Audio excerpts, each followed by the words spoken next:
Salut! Avec l'arrivée de l'été, il est important de suivre quelques petites précautions afin de voyager l'esprit tranquille avec votre concentrateur portable.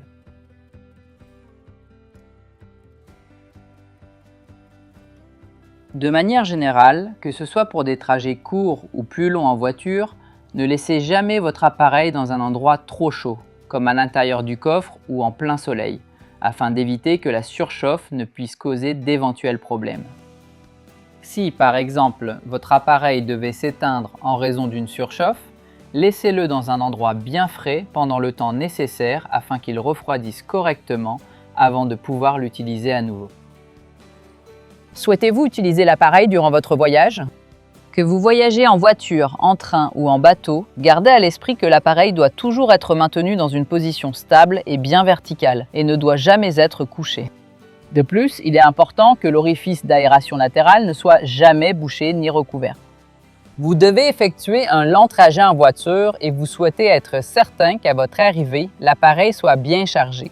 Il est important d'apporter immédiatement une précision. L'alimentation pour voiture ne dispose pas de la puissance suffisante pour recharger la batterie du concentrateur, mais sert à maintenir le pourcentage déjà présent. C'est pourquoi, avant de prendre la route, vérifiez bien que la batterie de votre appareil est correctement chargée.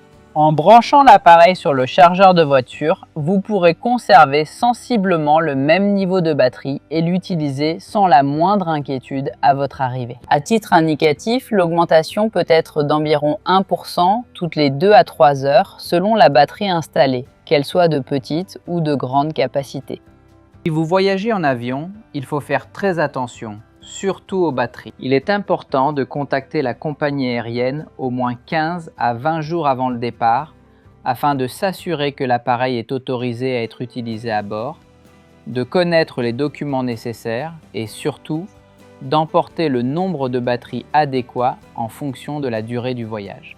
Il est important de tenir compte également d'éventuels retards de vol, en emportant une batterie de réserve qui soit capable de fournir au minimum 50% de plus que le besoin réel.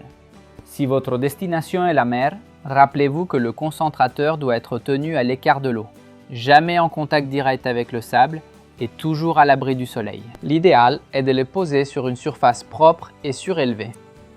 Selon le type de voyage que vous avez prévu, afin de partir l'esprit tranquille, la priorité consiste à évaluer l'autonomie de la batterie de votre concentrateur. Avec quelques précautions supplémentaires, vous pouvez voyager de manière encore plus sereine et prendre le meilleur soin possible de votre appareil, même en vacances.